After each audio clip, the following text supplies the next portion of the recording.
कन्दं प्रभुदेवचन्द्रं व्रजे स्वरूपेण पुरापि जातं रविस्य प्रातं प्रियप्राणनाथं परेशपूर्णं सततं नमामि। ब्रह्मा प्रियाजा गरुडाय जाता सर्वसुपाता भवसिन्धुत्राता विज्ञानदाता निज धर्मदाता दिनेक बंधो शरणं प्रपद्ये। भजे प्रसिद्धं नवनीत चौरं गोपांगनानाचदकूलचौरम् अनेक जन्मार जित पाप चौरम चौरागण्यं सततं नमामि। सच्चिदानन्दरूपाय विश्वोत्पत्त्यादिहेतवे तापत्रय विनाशाय श्रीकृष्णाय वयं नमः। चिदादित्यं किशोरांगं परेधाम्नि विराजितं स्वरूपं सच्चिदानन्दं निर्विकारं सनातनं पूर्णमदः पूर्णमिदं पूर्णात् पूर्णमुदच्यते पूर्णस्य पूर्णमादाय पूर्णमेवावशिष्यते। बंदो सतगुरुचरण को करूं धनि प्रेम प्रणाम। अशुभहरण मंगल कर्ण श्रीदेवचंद्र जिना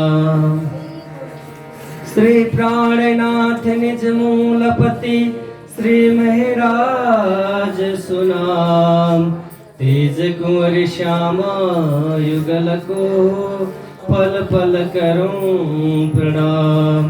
तेज कुंवर श्यामा युगल को पल पल करूं प्रणाम। बोल श्री कृष्ण कन्हैया लाल की, सदगुरु महाराज की, श्री प्राणनाथ प्यारे की, आज की आनंद की।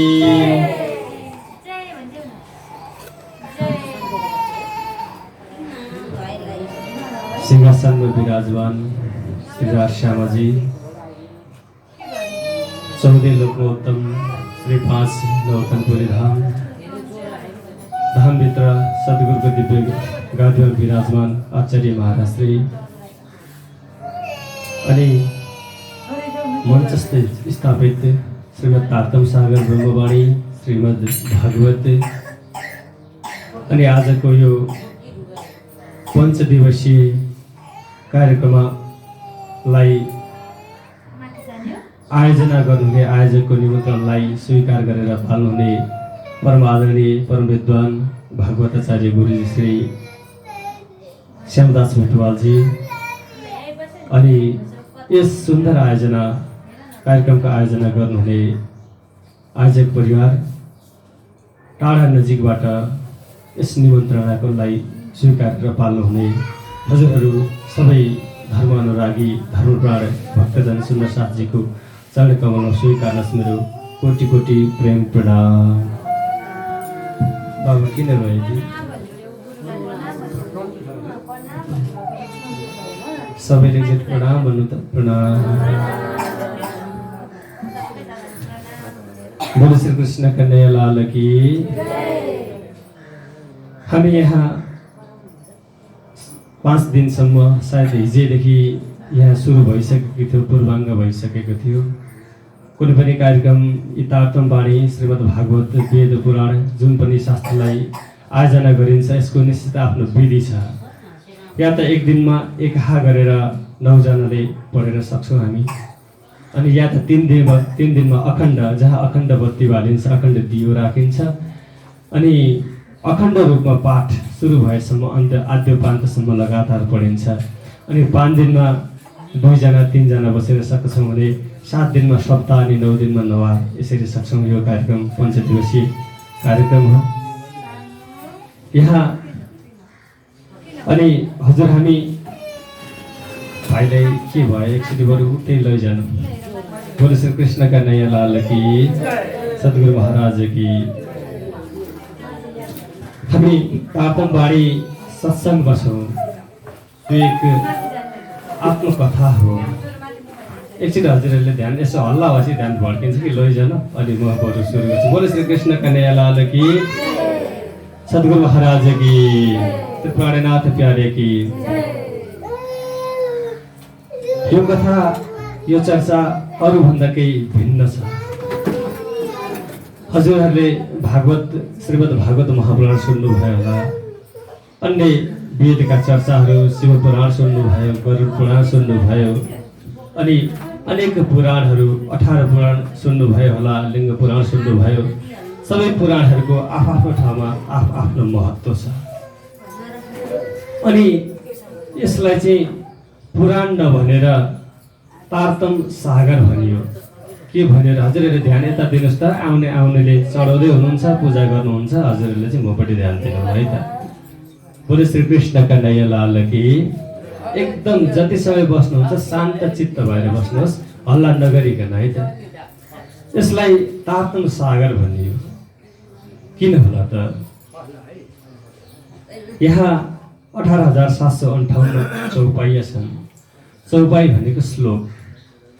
भागवतमा 18,000 श्लोक छन्, 335 अध्याय छ, 12 स्कन्द छन्। त्यस्तै यसमा 18,758 चौपाई छन्। ती चौपाई भनेको श्लोक नै हो। यसलाई तारतम सागर भनियो। भागवतलाई महापुराण भनियो। अन्य पुराणहरू 18वटा पुराणहरू बने। जब नारदजीले 18 पुराणको रचना गर्नुभयो, त्यस पछाडि ती 18वटा पुराणहरू बनाउनु भयो। शिव पुराण बनाउनु भयो, ब्रह्म वैवर्त पुराण बनाउनु भयो, लिङ्ग पुराण बनाउनु भयो, स्कन्द पुराण, गरुड पुराण आदि आदि गर्दै 18 पुराणको रचना, 17 पुराणको रचना गरिसक्नुभयो। तैपनि नारदजीको मनमा शान्ति आएन। उहाँलाई भित्रबाट कता कता ग्लानी जस्तो भइरह्यो। आत्मसन्तोष, हामी पनि भन्छौँ नि, केही काम हामी गर्न खोज्छौँ तर भित्र आत्मसन्तोष हुँदैन। उहाँलाई आत्माले सन्तोष शान्ति दिएन। 17 पुराण रचिसक्नुभयो। जो तत्त्वदर्शी हुनुहुन्थ्यो, जो त्रिकालदर्शी हुनुहुन्थ्यो, उहाँ पनि कता कता व्यासजी पनि भड्किनु भयो। उहाँलाई शान्ति मिलेन। जसले 17 पुराण रच्नुभयो, अनेक 4 वेद रच्नुभयो, तैपनि उहाँलाई शान्ति मिलेन। अनि कतै खिन्न मानेर बसिरहनु भएको थियो व्यासजी। अनि त्यतिखेर टोप्लक्क नारदजी आइपुग्नु भएछ। बोले श्री कृष्ण का नैया लाल की। अनि नारदजी आइपुग्नु भएछ। व्यास, तिमी किन खिन्न छौ? तिमीले त यत्रो 17 पुराण रचिसक्यौ, 4 वेद बनाइसक्यौ, यत्रा शास्त्र पुराण बनाइसक्यौ, किन खिन्न? आज तिमीलाई किन मैले उदास देख्दैछु? तिमी जस्तो तत्त्वदर्शी ज्ञानी ब्रह्मर्षि कोही पनि छैन यो जगतमा, तैपनि तिमी आज किन खिन्न छौ त? अनि नारदजीले व्यासजीलाई भन्नुभयो, गुरुदेव, व्यासजीको गुरुजी नारद हुनुहुन्छ। नारदले चतुश्लोकी भागवत सुनाए पछाडि मात्रै व्यासजीले भागवत लेख्नु भएको थियो। अनि गुरुदेव, मैले सबै पुराण रचे, तैपनि मलाई आत्मामा शान्ति आएन। संसारका प्राणीले खोजे जस्ता जसले शिवजीलाई मान्न चाहन्छ उसको लागि शिव पुराण बनाइदिए। शिवजीको महिमा गुणगाथा गाइदिए। भोलेनाथ यस्तो हुनुहुन्छ, भोलेनाथले यो लीला गर्नुभयो आदि इत्यादि गरिदिए। गरुड पुराणमा गरुडजीको कुरा चर्चा गरिदिए। ब्रह्म पुराणमा ब्रह्मजीको कथा गरिदिए। विष्णु पुराणमा विष्णुजीको लीला गाइदिए। सबै पुराण बनाए। अनेक कर्मकाण्ड, यी मान्छेको जन्मे पछाडि मृत्यु पर्यन्त के संस्कार गर्नुपर्छ 16 संस्कार सबै बनाइदिए। 4 वेद लेखेँ तैपनि मलाई आज शान्ति भएन। अनि यसो हेर्नुहुन्छ नारदजीले कि यिनले कस्तो कस्तो शास्त्र बनाएछन् त, सबै कुरा बनाए भनेर गुरुजी सामुन्ने देखाउनु भयो। अनि हेर्नुहुन्छ नारदजी, हे व्यास, तिमीले सबै शास्त्र त बनाएछौ, तर सबै शास्त्र यही संसारमा घुमरी खेल्ने, एक अर्कामा जुन्ने बाँधिने, यहाँबाट माथि तर्ने, पार जानेवाला कुनै पनि शास्त्र बनाएनछ। जुन पुराण बनाइदियो उसैलाई उसकै ठुलो चर्चा मात्रै राखिदियो। एउटा देशमा एउटा राजा त हुन्छ, प्रधानमन्त्री त हुन्छ, अर्को देशमा अर्को हुन्छ, त्यो देशको लागि त्यही ठुलो, तर सबैभन्दा ठुलो चाहिँ के त? उनी सबैको पनि मालिक त एउटा होला नि त। त्यो चाहिँ कुरा तिमीले कहाँ लेख्यौ त? सबै पुराण बनायो, सबैमा आफ्नो चर्चा गरिदियो। शिव पुराणमा शिव जति ठुलो कोही नै हुन्न, सारा संसार शिवजीले रच्नु भएको भनेर व्याख्या आउँछ। देवी पुराणमा सृष्टि सबै देवीको, देवी पुराण पढेपछि त सबै देवीकै सृष्टि हो, त्यो भन्दा केही पनि छैन भनेर आउँछ। विष्णु पुराणमा विष्णुजीकै चर्चा छ। अनि अब संसारका प्राणी कलियुगमा आयो, सत्ययुग थियो त उनीहरूले शास्त्र केलाउन सक्थे, लाखौं वर्ष आयो हुन्थ्यो, अनेक शास्त्र पढेर निचोडे निकाल्न सक्थे। सत्ययुगमा थियो, जन्म भएको थियो भन्ने। त्रेतामा थियो भने पनि कुन शास्त्रको चाहिँ ओजन कति छ उनीहरूले पढ्थे, अध्ययन गर्थे, निचोडे निकाल्न सक्थे। कलियुगको मान्छेको आयु जम्मा 100 वर्ष, त्यो पनि आदि निन्द्रामै बित्छ, कति बचपनमा बित्छ, बाल्यकाल 15-16 वर्ष बचपनमै बित्छ। त्यस पछाडि जवानीमा मस्ती भन्छौँ, जवानीमा आफ्नो कमाउन धमाउन लाग्नु पर्यो, पढ्नु लेख्नु पर्यो, बुढेसकालमा अलिकति धर्म गर्ने मन लाग्छ, त्यतिखेर के बुझ्नु शास्त्र? व्यासजी, तिमीले शास्त्र त बनायौ, तर सबै अन्धकारमा धकेल्ने खालको मात्रै बनायो, कुनै निचोडे निक्लिने, यहाँबाट तर्ने उपाय बताइदिएनौ। कहीँ यज्ञको कुरा गर्यौ, कहीँ होमको कुरा गर्यौ, कहीँ फलानु भगवान ठुला छन् भन्यौ, तर सबैभन्दा ठुलो चाहिँ को त? सबै शास्त्रमा उनीहरूको गुणगान गाइदियो। अनि भन्नुभयो, अनि अब त्यसो भए म के गरौँ त गुरुदेव भनेर चतुश्लोकी जब भागवत सुनाउनुहुन्छ, त्यस पछाडि व्यासजीको मन शान्त हुन्छ र श्रीमद् भागवत महापुराण 18औं पुराण लेख्नुहुन्छ। बोले श्री कृष्ण कन्हैया लाल की। अनि त्यो भएको कारणले गर्दा अरू सबै पुराणलाई, ग्रन्थलाई पुराण भनियो। विष्णु पुराण भनियो, ब्रह्म वैवर्त पुराण भनियो, आदि आदि पुराण भनियो, तर भागवतलाई महापुराण भनियो। किन भन्दा जो पुराणको पनि पुराण हो, पुराणको पनि पुराण, यानी जो सबै पुराणको पनि के सबै थोक रस मिलेको छ त्यसमा, जो सबै पुराणले जसलाई मान्छन्, जसलाई स्वीकार गर्छन्। महाराज भनेको के त? जो राजाको पनि राजा, अहिले त राजा पनि छैन, पहिला राजा महाराजा भनिन्थ्यो। जो सबै राजाहरूको राजालाई महाराजा भनिन्थ्यो। चक्रवर्ती राजाहरूलाई महाराजा भनिन्थ्यो, अरू सबै राजा हुन्थे। अनि महाराजा चाहिँ कोही 1-2 मात्रै हुन्थ्यो, जो सबै राजाको राजालाई महाराजा भनिन्थ्यो। त्यस्तै गरी भागवतलाई महापुराण भनियो, सबै पुराणको पनि पुराणलाई भएको कारणले गर्दा श्रीमद् भागवतलाई महापुराण भनियो। अनि यो श्रीमद् भागवतको चर्चा कथा त हजुरहरूले हरेक ठाउँमा सुन्दै आइरहनु भएको छ। यसरी परिषदको जन्म भयो, धुधुकारीको यसरी उद्धार भयो, गुरुजीले चर्चा अहिले गर्नु पनि होला। अनि अनेक राजा महाराजाहरूको चर्चा कथा त्यहाँनिर आउँछ। पर्फले प्रहलादजीले के कस्तो भक्ति गर्नुभयो, ध्रुवजीले के गर्नुभयो, नृसिंह भगवानले कसरी अवतार लिए, समुद्र मन्थन के गरी भयो, के को लागि भयो, आदि इत्यादि सबै कुरा भागवतमा आइन्छ। अनि सबै भक्तहरूको चर्चा त्यहाँ छ। तर यो त्यो भन्दा पनि केही भिन्न चर्चा यो तारतम सागरमा छ। बोले श्री कृष्ण कन्हैया लाल की, सद्गुरु महाराज की। जो ग्रन्थ यहाँ वाचन हुँदैछ यो ग्रन्थलाई श्रीमद् तारतम सागर भनिन्छ। यो धरतीमा 2टा ग्रन्थ मात्रै विशेष पूजनीय छन्, छन त सबै ग्रन्थको पूजा हुन्छ, तर 2टा ग्रन्थलाई चाहिँ विशेष रूपले मान्ने गरिन्छ। ती 2 ग्रन्थ भनेको एक श्रीमद् भागवत महापुराण हो भने दोस्रो श्रीमद् तारतम सागर। यी ग्रन्थलाई चाहिँ किन विशेष पूजा गरिएको होला त? यसको के महत्त्व होला? अनि यहाँ भन्नुहुन्छ भगवती प्रणनाथजी, यो ग्रन्थलाई एक मात्रै होइन, अनेक नामले चिनिन्छ। यो ग्रन्थलाई श्री तारतम सागर भनिन्छ, ब्रह्मवाणी भनिन्छ, अद्वैतवाणी भनिन्छ, कुलजम स्वरूप भनिन्छ, स्वरूप साहेब भनिन्छ, बेहदवाणी भनिन्छ, निजानन्द गाथा भनिन्छ। अनेक अनेक नामले यस गाथालाई गाइएको छ। यसका नाम अनेक छन् तर तत्त्व रस एउटै छ। किन यसलाई तारतम सागर भनिएको होला त? यो तारतम अर्थ आफै फुल्छ, सागर। तार भनेको गुरुजीले अहिले एउटा अर्थ तारतमको गर्दै हुनुहुन्थ्यो, त्योभन्दा केही भिन्न अर्थहरूको पनि छ। तारतम सागर ब्रह्मवाणी भनेर भनियो। तार भनेको तार्नेवाला। कहाँबाट त? तार्न त तार्ने, खोलाबाट तार्ने कि नदीबाट तार्ने कि कताबाट तार्ने? तार भनेको तार्नेवाला। कहाँबाट भन्दा तम। तम भनेको अन्धकार। वेदमा तम भनेको संस्कृत शब्द हो, तमको अर्थ हुन्छ अन्धकार। अन्धकारबाट तार्नेवाला ज्ञान। अब यो अन्धकार चाहिँ कहाँ छ त भन्दा यो संसार रूपी सागरमा अन्धकार छ। यो एउटा सागर हो, समुद्र हो। मोहको, अज्ञानको, भ्रमको, कालको, निन्द्राको यो सागर हो।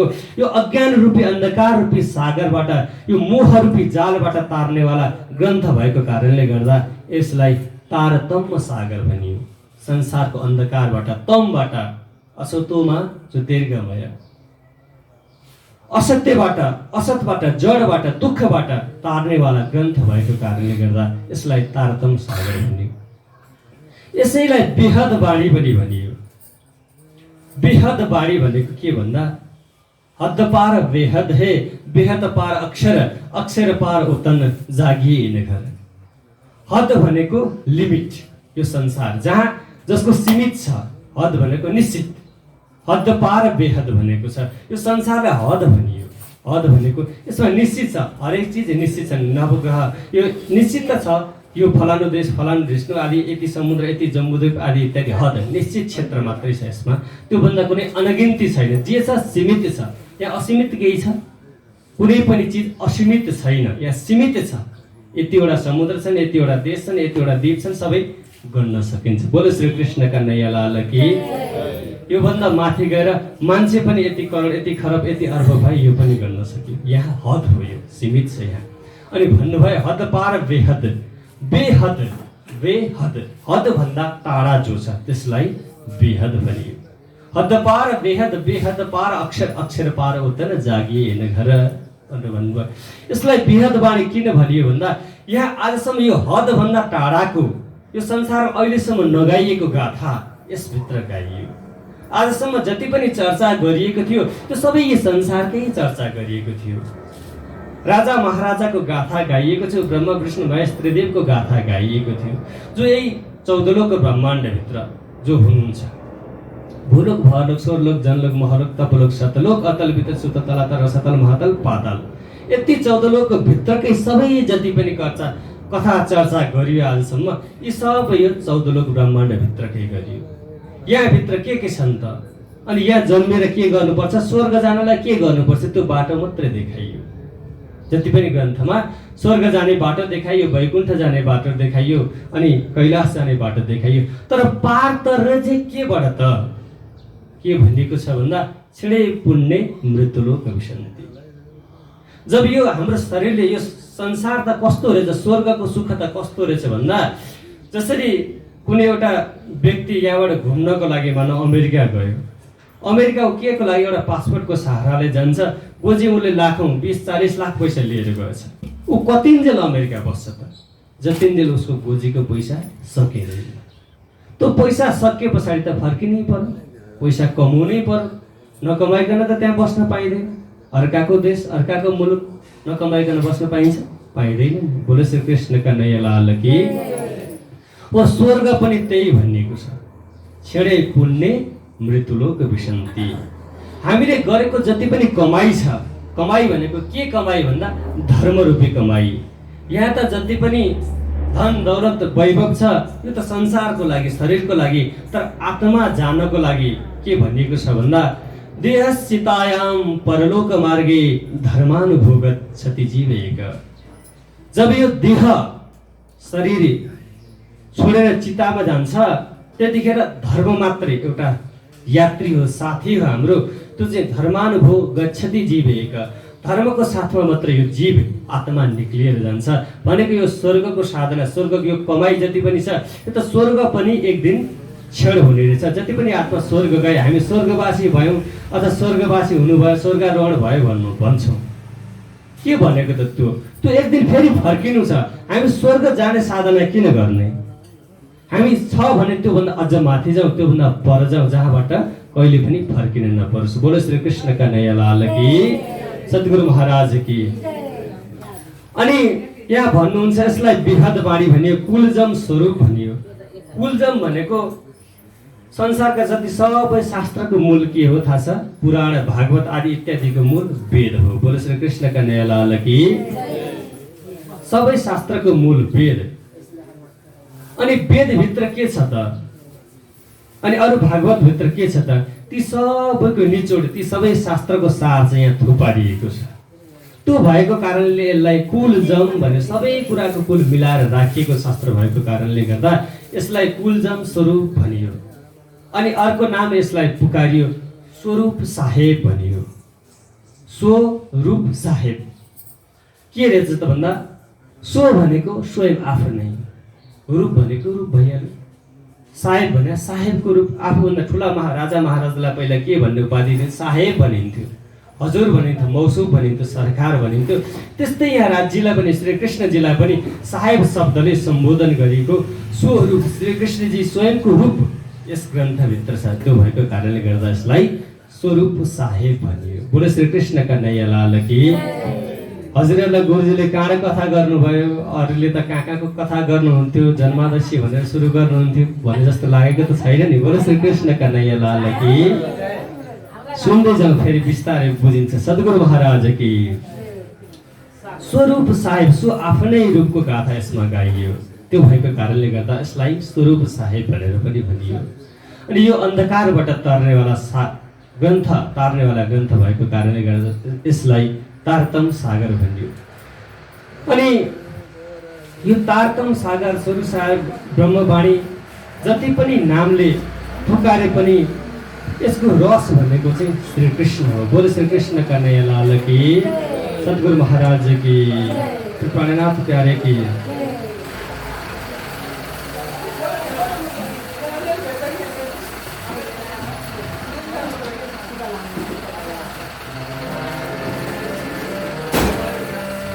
श्री कृष्ण कन्हैया लाल की। राज भज श्याम भज कृष्ण भजना, राज भज श्याम भज कृष्ण भजना, माता पिता गुरुजन को सेवा करना। राज भज श्याम कृष्ण भजना, राज भज श्याम कृष्ण भजना, माता पिता गुरुजन को सेवा करना। माता पिता गुरुजन को सेवा करना। राज भज श्याम भज कृष्ण भजना, राज भज श्याम भज कृष्ण भजना। हिंसा छोड़ी अहिंसा को बाटो रोजना, हिंसा छोड़ी अहिंसा को बाटो रोजना।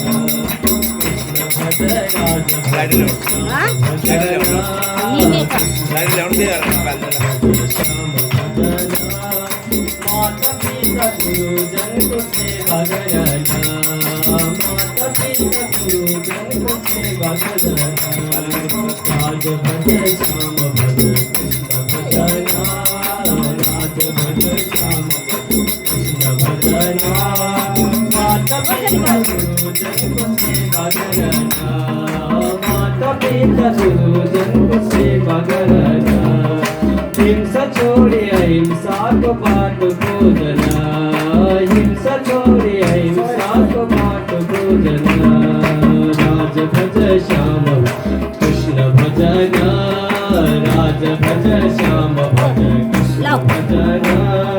माता पिता गुरुजन को सेवा करना, माता पिता गुरुजन को सेवा करना। बोलो श्री कृष्ण कन्हैया लाल की। सद्गुरु महाराज की। अनि यसलाई यसरी अनेक नामले पुकारियो। अनि यसभित्र प्रेमको रसै रस छ। यहाँ के भनिएको छ भन्दा अनि यहाँ सबभन्दा पहिला एउटा चौपाई दियो, हबे पहला मोहजल्नी कहूँ बात तेता दुख रूपी दिन रात दावा नल बलकै भात तेनी केटली कहूँ विख्यात। यो चौपाई गुजरातीमा छ। अनि यहाँ संसारको वर्णन गरियो। यो संसार चाहिँ कस्तो छ अरे भनेर सबभन्दा पहिला यो मायाको जीवलाई, यो जीवलाई पहिला हामी बसेको ठाउँ कस्तो छ, यो हामी बसेको ठाउँ नबुझिकन हाम्रो जन्म कसरी के को लागि भयो नबुझिकन हामीले सारा संसार बुझ्न सक्दैन।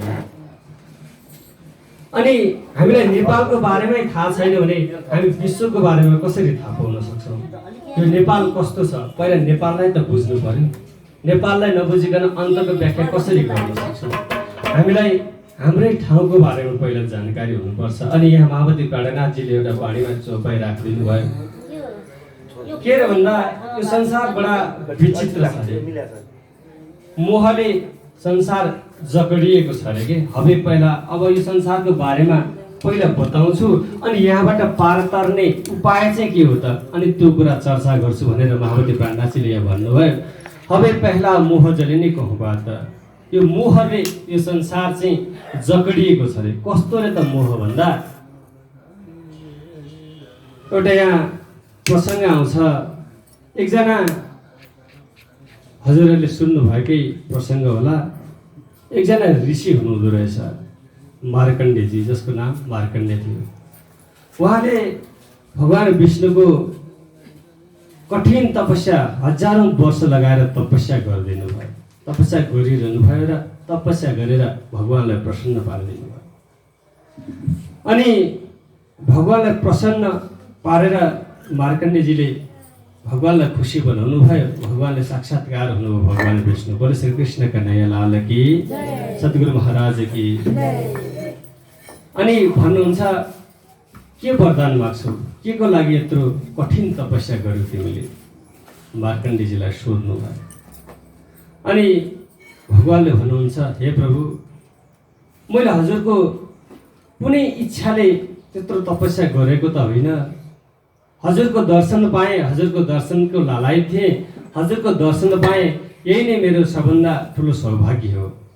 हजुरको दर्शन पाउन साथै म धन्य धन्य भएँ। यही नै मेरो सौभाग्यको कुरो हो। अनि भन्नुहुन्छ मलाई केही पनि आवश्यकता छैन। अनि भन्नुहुन्छ भगवान विष्णुले कि जब म साक्षात्कार भएँ, म प्रकट भइसके पछाडि केही नदिकन त हिँड्नै मिल्दैन, यो मेरो नियम छ। जब भगवानले साक्षात्कार हुनुहुन्छ, भगवानले केही नदिकन हिँड्न मिल्दैन। अनि भगवान विष्णु पनि आज यही भन्नुहुन्छ ऋषिलाई, मेरो दर्शन पाइसके, मेरो दर्शन व्यर्थ हुँदैन। मलाई जसले पाइसक्यो त्यो व्यर्थ हुँदैन। उसले केही न केही अवश्य माग्नै पर्छ, पाउनै पर्छ। होइन भने म आफ्नै मनोज्ञानले पनि मैले दिनै पर्छ। बोले श्री कृष्ण कन्हैया लाल की। अनि त्यसो भने पछाडि ऋषि मार्कण्डेयले विचार गर्नुभएछ। उहाँलाई केही समय पहिला उहाँको प्रसङ्ग एउटा आउँछ। उहाँको तपस्या तपोबल चेक गर्नका लागि इन्द्रजीले स्वर्गबाट अप्सरा अनेक गन्धर्वहरू पठाउनु भएको थियो।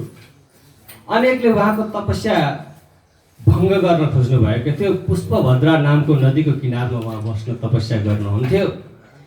अनि उहाँको किनारमा भङ्ग गर्ने प्रयास गर्नुभएको थियो, तर उहाँको तपस्या भङ्ग नभए पश्चात अनि भगवान विष्णु प्रकट हुनुभएको थियो। यो प्रसङ्ग आउँछ भागवतमा पनि थोरै।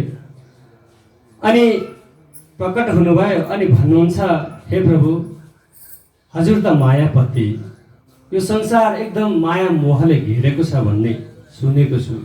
यो माया चाहिँ कस्तो हो, यो मोह चाहिँ कस्तो हो?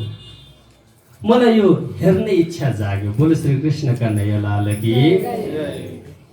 यो हेर्ने इच्छा जाग्यो, यो कस्तो रहेछ? म त बाल ब्रह्मचारी, सानैदेखि तपस्यामा लागे, मलाई यो संसारको बारेमा थाहा छैन। भगवान हाँस्नु भयो। अरे मूर्ख, के माग्छौ तिमी? यस्तो यत्रो हजारौँ वर्ष तपस्या गरौ, तपस्या गरेर पनि एउटा माया हेर्नलाई माग्छौ के? होइन प्रभु, हजुरले दर्शन दिनुभयो, मेरा सबै इच्छा पूर्ण भए, म धन्य छु, तर मलाई यो माया चाहिँ एकचोटि देखाइदिनुहोस् कस्तो छ। ल तथास्तु भनेर भगवान विष्णु अन्तर्ध्यान हुनुभयो। अनि मार्कण्डेयजी मनै मन सोच्दै हुनुहुन्थ्यो कि यो माया कस्तो रहेछ, भगवानले कहिले देखाउनुहुन्छ होला मलाई। सबै यो मायाले मोहमा फसे भन्छन्, यसो फस्ने चाहिँ कसरी रहेछ? खिर नखाएकोलाई खिरको स्वाद के थाहा, उखु नखानेलाई उखुको स्वाद के थाहा? होइन, खानेलाई पो थाहा हुन्छ त, नखानेलाई के थाहा? कतै कोही गयो, द्वारिका गयो, जानेलाई पो यस्तो रहेछ धाम समुद्र यस्तो छ थाहा छ, नजानेलाई के थाहा? पहिला खानु पर्यो अनुभव, या त त्यो पञ्च महापुरुष हुनु पर्यो, उसले देख्ने सुन्ने बित्तिकै अनुभव गर्छ। सामान्य व्यक्तिले त खानै पर्यो, जान्नै पर्यो, भोग्नै पर्यो, खाएपछि पो थाहा हुन्छ त। बोलो श्री कृष्ण कन्हैया लाल की। अनि उहाँले भन्नुभयो मलाई हेर्नु छ, गुरुदेव भगवानलाई प्रार्थना गर्नुभयो, माया हेर्नु छ। यही विचार गर्दै त्यहाँ कहिले देखाउनुहुन्छ होला भन्ने सोच विचार गर्दै हुनुहुन्थ्यो। त्यत्तिकैमा सन्ध्याको समय थियो। अनि उहाँ भगवानको पूजा गर्नको लागि दर्शन दिइसके पछाडिको प्रसङ्ग हो। भगवानको दर्शन त्यही दिन। अनि चन्दन घिसिँदै हुनुहुन्थ्यो। पुष्पभद्रा नदीको किनारमा बसेर उहाँको सानो कुटी थियो, त्यहाँ कुटीमा बसेर चन्दन घोड्दै हुनुहुन्थ्यो। अनि त्यही समयमा एक्कासी वातावरण शान्त थियो। एक्कासी आकाशमा गडाङ गुडुङ आवाज आउन थाल्यो। बोलो श्री कृष्ण कन्हैया लाल की। चारैतिर बादलहरू मडारिन थाले। अनि आवाज एक्कासी अँध्यारो हुन थाल्यो। अकस्मात अहिले घाम लागिरहेको छ, अकस्मात अँध्यारो हुँदा किन के भएछ जस्तो हामीलाई नै आश्चर्य लाग्छ। ऋषि चकित पर्नुभयो। भर्खरसम्म शान्त वातावरण थियो, सबै हावा मन्द चलिरहेको थियो। एक्कासी यो बादल कहाँबाट आयो? गडाङ गुडुङ पर्न थाल्यो, बिजुली चम्किन थाल्यो, पानी भरेर बारिस पो हुन थाल्यो। बोलो श्री कृष्ण कन्हैया लाल की। अनि यस्तो बारिस त हुन थाल्यो, अघि पछि पनि हुन्थ्यो, तर यस्तो बारिस भयो कि जो आरीले बाल्टिनीले पानी खन्या जस्तो हुवा त पुरै धारै पर्न थाल्यो। आकाश यस्तो हुँदै हुँदै गयो कि एक्कासी उति समयमै 2-4 मिनटकै अन्तरमा सारा पृथ्वीबाट देखेको जुन पुष्पभद्रा नदीको किनारसम्म समुद्र आइसक्यो। बोलो श्री कृष्ण कन्हैया लाल की। समुद्र तीरसम्म आएको देख्नुहुन्छ। पुरा संसार त जलमग्न छ। वरिपरिका जीव जनावर जन्तुहरू त्राही त्राही गर्दै पुकार्दैछन्। वरिपरिका ऋषिका कुटी सबै बगाएर लैसक्यो। चारैतिर हाहाकार मचिन थाल्यो। बोलो श्री कृष्ण कन्हैया लाल की। मार्कण्डेय जस्ता जो ऋषि तपस्वी हुनुहुन्थ्यो, उहाँको मन पनि विचलित हुन थाल्यो। ओहो, यस्तो हाहाकार आदेश लाग्न थाल्यो। हामीलाई पनि एक्कासी केही देख्यौँ भने डर लाग्छ नि त, नराम्रो चिज केही भइहाल्यो भने। एक्कासी यस्तो भयो कि पुरै संसार त पृथ्वीलाई नै पानीले निल दिएको जस्तो भयो। पृथ्वी भन्ने चिजै देख्नुहुन्न। जताततै मान्छे त्राही मचाइरहेका छन्। जीव पशु प्राणीलाई खोलाले बगाइरहेको छ। नदीमा छ, सारा संसार जलमग्न भयो। अनि उहाँलाई पनि मनमा कता कता डर भय लाग्न थाल्यो। बोलो श्री कृष्ण कन्हैया लाल की।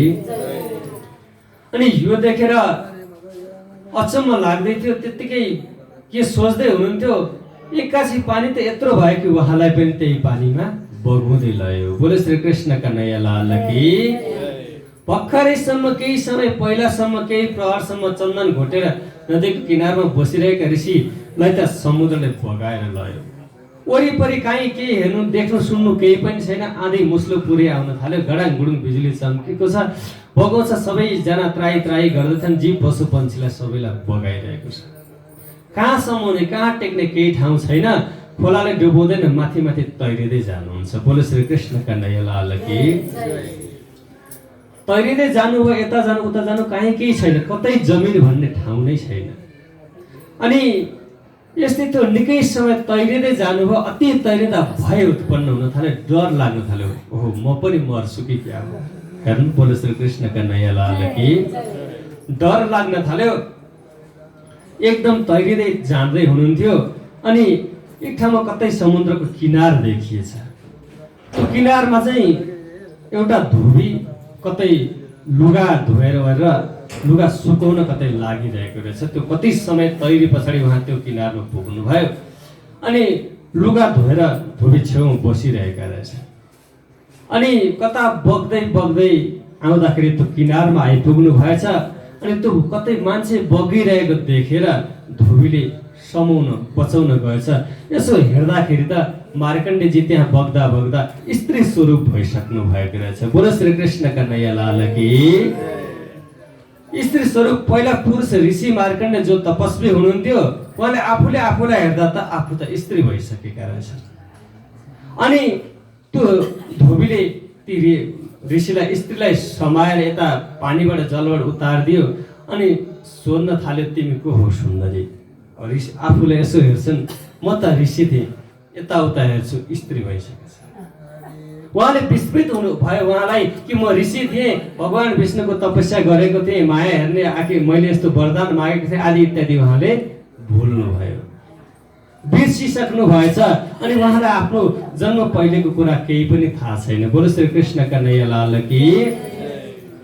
अनि त्यो थाहा नभए पछाडि के भयो भन्दा अनि आउनुभयो, मेरो कोही पनि छैन, मेरो कोही पनि सहारा छैन, म एक्लै छु। अनि त्यसो भए तिमी मसँग बिहे गर्छौ त? अब जब कोही पनि सहारा छैन, सहाराको नाममा त्यत्रो खोलालाई बगाएर बल्ल आइएको छ, कुनै एउटा मान्छे भए बोल्दैछ कि मसँग बिहे गर्छौ त भनेर सोध्दैछ। अब नाइ कसरी भन्नु? बोलो श्री कृष्ण कन्हैया लाल की। जम्मा एउटा सहारा देखियो, त्यो एउटा सहारा देखिन्छ, नाइ भनौँ छैन जाने ठाउँ। अब ल नभने त उपाय नै छैन। बोलो श्री कृष्ण कन्हैया लाल की। एकजनाले खाने कि नखाने कि नखाने कि नखाने भन्थ्यो के।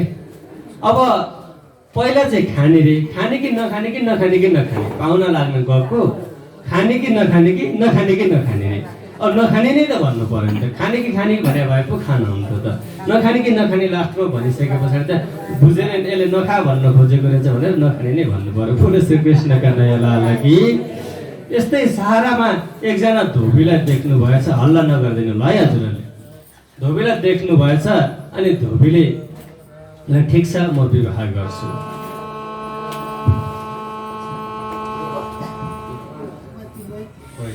बोलो श्री कृष्ण कन्हैया लाल की। अनि विवाह गर्छु भनेर स्वीकार गर्नुभयो, उही धोबीसँग विवाह गर्नुभयो। के भनिएको छ भन्दा उहाँको वर्षिनी बच्चा हुँदै गयो अरे। 12 वर्षसम्म 12वटा बच्चा भएछन्। अनि त्यो बच्चालाई पाल्नलाई धोबीको काम त त्यही हो, लुगा धुने, अर्काले दिएको लुगा धोइदिने, त्यही पैसाले अथवा त्यही जे दिन्छ त्यसले घर गुजारा चलाउने। अनि ती 1 वर्षमा एउटा बच्चा, अर्को वर्ष अर्को बच्चा यथाक्रमले हुँदै गएछन्। हुँदै हुँदै जाने क्रममा 12 बच्चा भए। एउटाले यता क्याउ क्याउ मलाई फलानु थोक छैन, उसले मलाई फलानु थोक चाहियो बाबा, फलानु थोक चाहियो मम्मी भन्छ। त्यो कसरी पुर्याउनु? 1 जना 2 जना थियो भने पो पाल्नु त। 12 जना भइसके, त्यो पनि ठुलो जग्गा जमिन धेरै सम्पत्ति थियो भने त ठिक छ, ल फलानु तिमीले यसलाई फलानु थोकले गर्नु, यसलाई ऊ गर्नु, त्यसलाई त्यो गर्नु, त्यसरी पाल्नु। केही छैन, धोबी हो, अर्काले लुगा धुन आयो भने आयो, पैसा दाम आयो, त्यसैले किनियो, रासन पानी खाइयो, नत्र छैन। अनि यही क्रम भएछ। सबैले क्याङ क्याङ कराएको सुन्दा उहाँलाई मर्न मन लागेछ।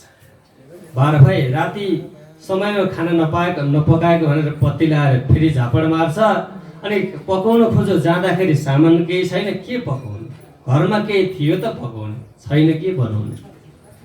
अनि यो सबै तनाव, एकदम तनाव लागेर उनलाई मर्न मन लागेछ।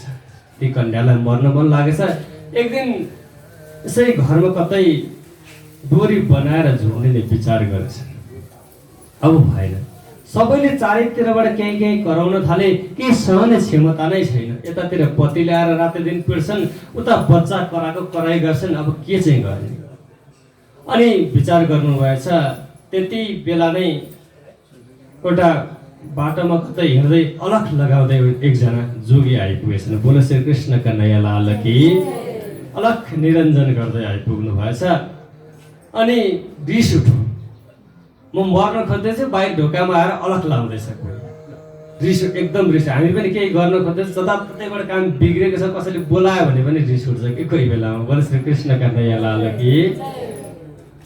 रिस उठ्यो, तैपनि एकदम झन् ढोका जबसम्म खोल्नुहुन्न त्यति नै झन् चिचाएर अलख निरञ्जन भन्दै चिच्याउन थाल्नु होइन। यो कुन चाहिँ जोगी आएछ बिहान बिहान जस्तो लागेर ढोका खोल्न जानुभएछ। अनि अलख लगाउनु भयो, के चाहियो तिमीलाई? भिक्षा माग्न लागेको भन्नुभयो। अनि ल लैजाऊ, यहाँ एकपट्टि चामल कहीँबाट आएको रहेछ त्यही दिन खोज्नुहुन्थ्यो? होइन, मेरो नियम छ। बोलो श्री कृष्ण कन्हैया लाल की। म सित्तैमा अरूको अन्न लिन्नु। म केही जोगी हुँ, भिक्षुक हुँ, केही कथा सुनाएर मेरो एउटा नियम छ, एउटा केही कथा सत्सङ्ग सुनाए पछाडि मात्रै म भिक्षा लिन्छु, त्यतिन्जेल भिक्षा ग्रहण गर्दिनँ। बोलो श्री कृष्ण कन्हैया लाल की। जब यसो भन्नुभयो, होइन तिमी भिक्षा लिएर जाऊ, तिम्रो कथा अरू नै, मेरो बुढो उहाँ खोलामा लुगा धुँदैछ धोबी, उसलाई गएर सुनाउनु। ऊ एकदम फुर्सद छ, मलाई फुर्सद छैन, भ्याइ नभ्याइ छ, तिम्रो कथा उसैलाई सुनाउनु, भिक्षा चाहिँ म दिन्छु, गइहाल। होइन भने भिक्षा नलिजाऊ। बोलो श्री कृष्ण कन्हैया लाल की। मैले जहाँ अलख लगाउँछु म त्यहीँबाट भिक्षा लिएरै छाड्छु, यो मेरो नियम छ, तिमीले नदिए नि म लिन्छु। अनि मेरो भिक्षा लिने अर्को नियम के छ भन्दा म कथा नसुनाइ भिक्षा लिँदै लिन्न। बोलो श्री कृष्ण कन्हैया लाल की। अनि भन्नुभयो असाध्यै फसाद पऱ्यो भन्दै भन्छ कथा नलिकस नसुनाइ भिक्षा नलिने, भिक्षा जहाँ अलख लगाए त्यहाँ लिएरै जाने। अब हेर्नु त, कथा सुन्नु पनि मन छैन, भिक्षा दिएर टापटुप विदाई गर्न मन छ, मान्दै मान्दैन। ल ठिक छ, त्यसमा तिम्रो कथा फटफट सुनाइहाल, म सुनेर र तिमीलाई विदा गरिहाल्छु। होइन, कथा सुन्नको लागि त आसन चाहियो, त्यत्तिकै कथा सुनिन्छ? कथा म सुनाउँछु भने तिमी तल बस्नुपर्छ, म माथि हुनुपर्छ। बोलो श्री कृष्ण कन्हैया लाल की। अब कस्तो अक्कडको जोगी आएछ, भिक्षा पनि दिनु छ, कथा पनि सुनाउनु पर्यो, अझ उसलाई आसन पनि चाहियो। बडा अप्ठ्यारो अक्कड, रिस उठिराखेको छ, तै पनि जोगीले श्राप देला भन्ने डर छ। ल ठिकै छ भनेर एउटा त्यहाँ एउटा खाट पलङ जस्तो एउटा के थियो अग्लो ठाउँमा राखिदिनु भयो। अनि आफू मुनि बाध्यताले पनि लुद्रुङ परेर बस्नु परेको छ। बोलो श्री कृष्ण कन्हैया लाल की। अनि यसरी बस्नु भयो। अनि ठिकै छ, कथा त सुनौ, ल कथा सुरु गरिहाल्नुहोस्। ल ठिक छ, कथा सुरु गर्नुभयो जोगीले। कथा सुरु गर्दै जानुभयो। कहाँबाट कथा सुरु गर्नुहुन्छ भन्दा त एउटा मृकण्ड ऋषिका पुत्र थिए मार्कण्डेय भन्ने।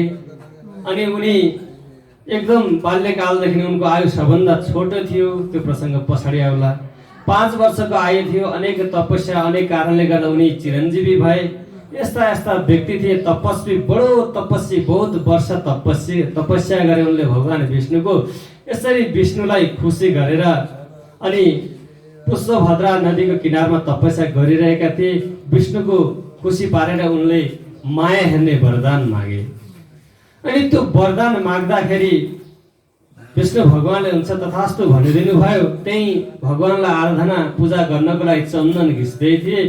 त्यत्तिकैमा एउटा आकाश गडाङ गुडुङ भएर पानी पर्न थाल्यो, बारिस हुन थाल्यो, भयङ्कर सारा जल पृथ्वी जलमग्न भयो। यत्तिकैमा तिनलाई बगायो, बगाउँदा बगाउँदै ती ऋषि स्त्री रूपमा भएछन्। अनि तिनलाई धोबीले बेगर छ। यसो कुरा गर्दै गर्दा त झस्याङ्ग भयो। बोलो श्री कृष्ण कन्हैया लाल की। ओहो प्रभु, हजुरको माया अपार रहेछ। ऋषिलाई झस्याङ्ग हुनुभयो। हजुरको माया त अपार रहेछ, हजुरको मायाको कुनै पारावार रहन्छ। मैले त माया कुन बेला देखाउनुहुन्छ भनेर सोच्दै थिएँ, सोच्दै चन्दन घिच्दै गर्दै थिएँ। त्यतिन्जेलमा त मलाई यो सारा मेरो लीला 12-14 वर्ष सबै देखाइ पो सक्नु भएछ। बोलो श्री कृष्ण कन्हैया लाल की।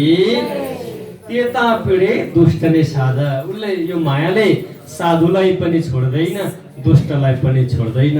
त्यही भएर हवे पहिला मोहजलिनीको बात। त्यता दुःख रूपी दिन रात, यो दिनमा पनि दुःख छ अनि रातमा पनि दुःख दिन्छ। राति पनि कहिले कस्तो रे भन्दा दिनमा त यसै त्यसै दुःख छ, कहिले यता कहिले उता दुख्ने यस्तै छ। अनि राति पनि कहिले सपना देखिन्छ, सर्पले बाघले बिच्छीले लखेट्न आउँछ, अनेक हुन्छ, भागा भाग हुन्छ। दिन रात यसमा सुख छैन। बोलो श्री कृष्ण कन्हैया लाल की। सद्गुरु महाराज की।